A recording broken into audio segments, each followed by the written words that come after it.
साथ दगाबाजी करने वाले दंगाबाज लोग मोदी जी को रोकने के लिए अनेक षड्यंत्र करते हुए दिखाई देते हैं, लगातार षड्यंत्र करते हैं, देश में अराजकता और अफवाह फैला करके अव्यवस्था पैदा करने का प्रयास करते हैं।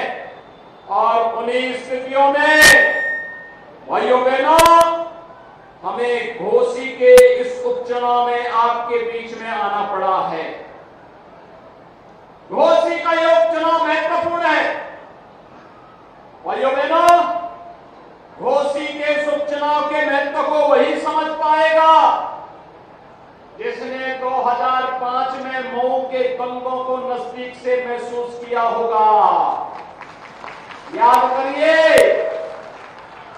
2005 में तत्कालीन समाजवादी पार्टी के नेतृत्व में सरकार चल रही थी और दंगाबाज और माफिया असला लहराते हुए कहीं यादवों की हत्या कर रहे थे, कहीं दलितों की हत्या कर रहे थे।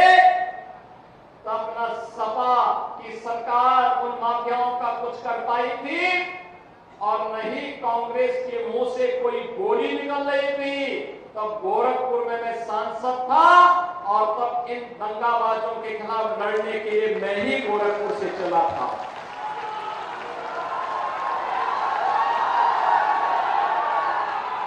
भाइयों बहनों, याद करिए, ये दंगा करवाते थे और तब हम चाटी नहीं देखते थे। तब हम लोग इन दंगाबाजों को जवाब देने के लिए निकल पड़ते थे। और भाइयों बहनों, जैसे ही प्रधानमंत्री मोदी जी के आह्वान पर उनके नेतृत्व में उत्तर प्रदेश में सरकार बनी, भारतीय जनता पार्टी नेतृत्व की, ये जो माफिया असला लहराते थे आज व्हील चेयर पर अपनी जान की भीख मांगते हुए दिखाई देते हैं। अब किसी गरीब का, किसी किसान का, किसी व्यापारी की जमीन पर कोई कब्जा करने का दुस्साहस नहीं कर सकता है, क्योंकि अगर कब्जा करेगा तो बुलडोजर भी तैयार बैठा है। और भाइयों बहनों, इसीलिए मैं आया हूं आपके पास कहने के लिए, तो पीडीए की बात करते हैं, इनसे पूछा जाना चाहिए किस पीडीए की आप बात कर रहे हैं। हमने तो सबका साथ, सबके विकास की बात की। कोई नहीं कह सकता, मोदी जी के नेतृत्व में 9 वर्ष से अधिक समय से जो सरकार चल रही है, इस सरकार में बिना भेदभाव के शासन की योजना का लाभ हर व्यक्ति को मिला है। भाइयों बहनों, अगर मैं देश की बात न करूं, मैं पिछले 6 वर्ष के अंदर उत्तर प्रदेश की चर्चा करूं, 55 लाख गरीबों को हमने आवास उपलब्ध करवाया है। 55 लाख गरीबों को एक एक आवास। इसमें दलित भी है, पिछड़ा भी है और अल्पसंख्यक भी है। इन 55 लाख लोगों को समाजवादी पार्टी की सरकार में 4 बार मुख्यमंत्री रहते हुए आवास क्यों नहीं उपलब्ध हुआ? 55 वर्षों तक कांग्रेस ने शासन किया था। इन गरीबों को, इन दलितों को, इन पिछड़ों को, इन अल्पसंख्यकों को आवास क्यों नहीं मिल पाया था? 2 करोड़ 61 लाख गरीबों के घर में एक एक शौचालय बना। आखिर 55 वर्षों तक कांग्रेस ने इन गरीबों के घर में, इन दलितों के घर में, इन पिछड़ा लोगों के घर में, इन अल्पसंख्यक लोगों के घर में शौचालय बनाने का काम क्यों नहीं किया?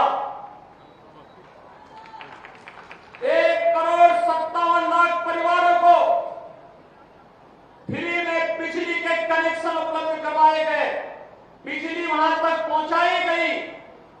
आखिर 4 बार समाजवादी पार्टी की सरकार और 55 वर्षों तक कांग्रेस की सरकार क्या कर रही थी? क्यों नहीं ये सुविधा का लाभ वहां तक पहुंचाने का कार्य कर रही थी? उज्ज्वला योजना में 1 करोड़ 75 लाख परिवारों को फ्री में रसोई गैस के कनेक्शन मिले।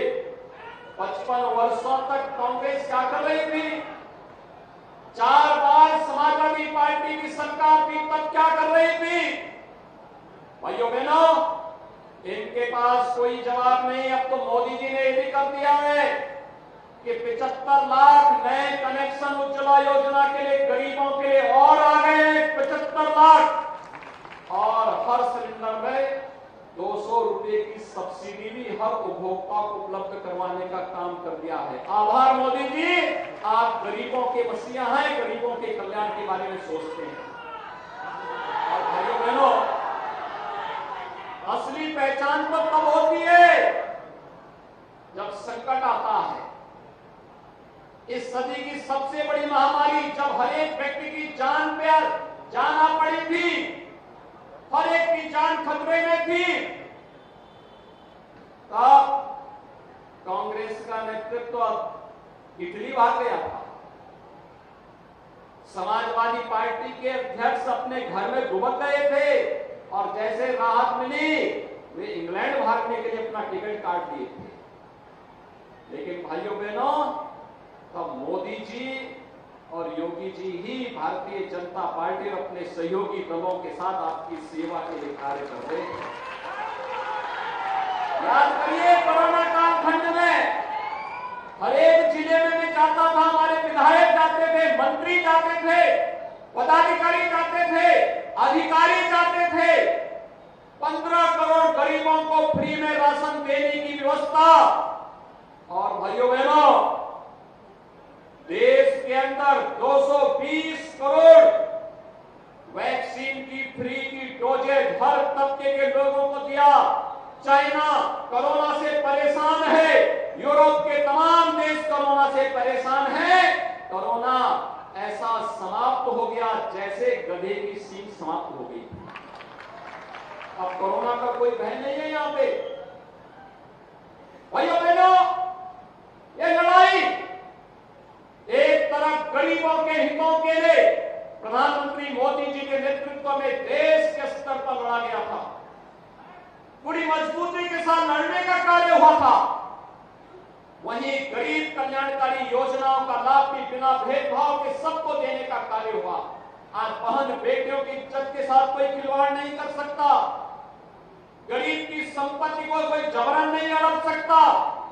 योजनाओं का लाभ बिना भेदभाव के हर व्यक्ति को मिलेगा, और भ्रष्टाचार पर प्रहार करने के लिए डीबीटी का माध्यम अपनाने का जो कार्य हुआ, एक तरफ यह कार्य हुआ है, तो दूसरी तरफ भाइयों बहनों, विकास की बड़ी बड़ी परियोजनाओं को भी आगे बढ़ाने का कार्य किया गया।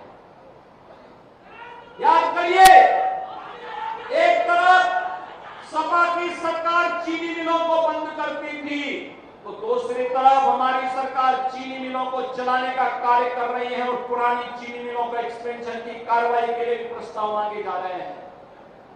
यही घोसी के अंदर जो कटाई मिल है, मऊ के अंदर, शर्मा जी ने उसके प्रस्ताव को आगे बढ़ाया हुआ है कि कैसे हम इसको चलाएंगे। इसके लेकर के लगातार सरकार कार्य कर रही है।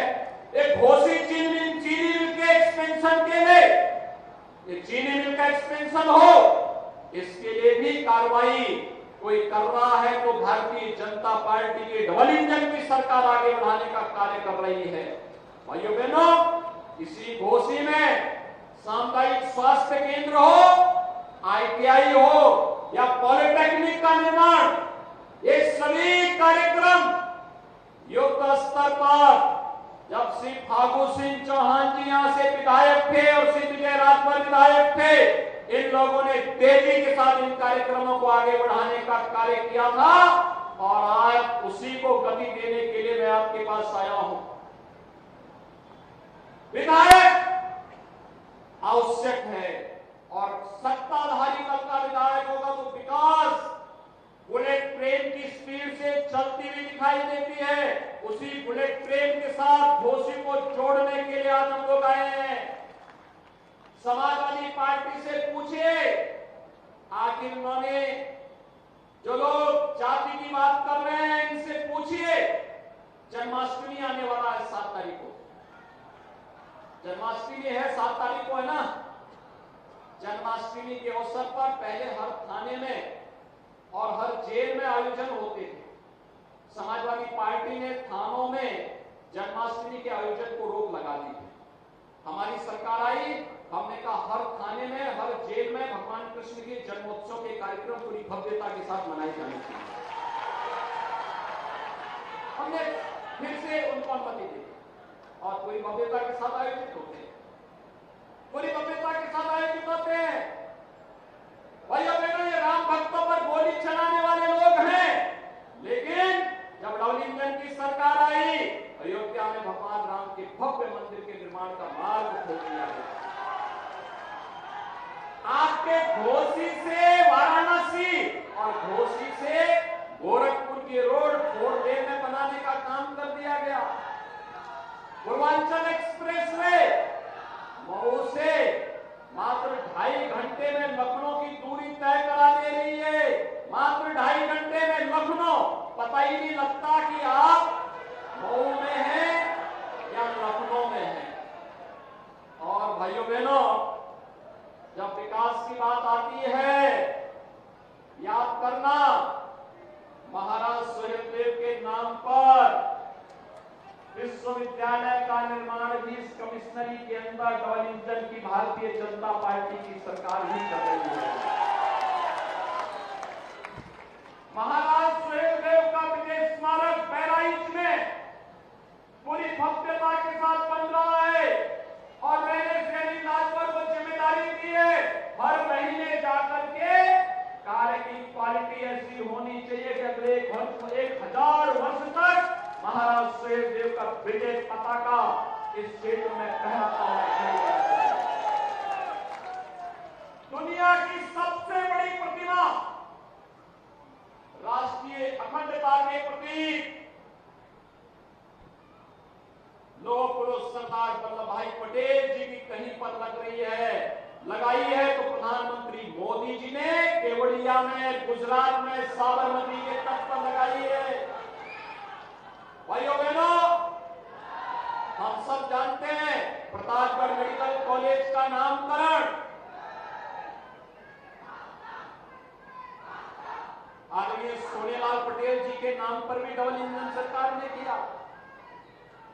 और यही नहीं भाइयों बहनों, प्रभु श्री राम और निषाद राज की मैत्री का प्रतीक श्री कुबेरपुर में 56 फीट ऊंची गले मिलते हुए भगवान राम और निषाद राज की प्रतिमा का निर्माण भी डबल इंजन की सरकार करा रही है। याद रखना, ठाकुर सिंह चौहान जी को भी राज्यपाल डबल इंजन की सरकार बनाती है। कोई कांग्रेस और सपा के लोग कभी इधर झांके भी नहीं है। ये तो विकास की प्रक्रिया है। सपा को जब अवसर मिला, स्टेट गेस्ट हाउस कांड कराया था कि नहीं कराया था? बाबा साहब भीमराव अंबेडकर जी के नाम पर बने हुए मेडिकल कॉलेज का नामकरण उन्होंने बदल दिया। मान्यवर कांसी राम जी के नाम पर बने हुए, मान्यवर कांसी राम जी के नाम पर बने हुए विश्वविद्यालय का नाम समाजवादी पार्टी ने बदल दिया। देश के अंदर सामाजिक न्याय के प्रतीक बाबा साहब भीमराव अंबेडकर हो, महाराज साहू जी महाराज हो, या फिर वे सभी महापुरुष जिन्होंने मध्यकाल में सामाजिक चेतना के लत को जगाने का काम किया था। लखनऊ में अगर किसी सरकार ने स्मारक बनाए थे तो समाजवादी पार्टी के अध्यक्ष कहते थे कि सरकार आएगी तो इनको तोड़ करके मैं यहाँ पे मेरी झोल बनाऊंगा। भाइयों बहनों, महापुरुषों का इससे बड़ा अपमान क्या हो सकता है? ये लोग सामाजिक न्याय की बात कर रहे हैं, महापुरुषों का अपमान करके, दलित चेतना को जागृत करके, सामाजिक अन्याय के खिलाफ जिन्होंने प्रतिकार का संघनाद किया था, और महापुरुषों को अपमानित करने का कार्य समाजवादी पार्टी की है, लगातार करती है। और समाजवादी पार्टी के जीन्स में ही विकास की बात जब आती है तो इनके मुंह से शब्द हास्यास्पद बन जाता है। हास्यास्पद इसलिए बन जाता है क्योंकि भाइयों बहनों, हम सब जानते हैं समाजवादी पार्टी की जब सरकार थी तब एक परिवार का विकास हुआ था, एक ही परिवार का। चाचा, भतीजा, भतीजों के भतीजे, भतीजों के रिश्तेदार, भतीजों के नातेदार परिवार के बाहर वे पद जाते ही नहीं थे। इतनी लंबी श्रृंखला निकलती थी कि अगर महाभारत के रिश्ते भी उसमें फीके पड़ जाते। लंबी श्रृंखला, लंबी श्रृंखला, और कहीं विकास नहीं हो पाता था। विकास के पैसे को एक परिवार के लिए, एक गांव के लिए देकर के इन्होंने प्रदेश के विकास को पूरी तरह बाधित किया। हमारे नौजवानों के सामने पहचान का संकट खड़ा किया, प्रदेश के महापुरुषों का अपमान किया, प्रदेश के व्यापारियों के सामने विश्वसनीयता का संकट खड़ा करने का भी पाप जो है समाजवादी पार्टी ने किया था। और इसीलिए भाइयों बहनों,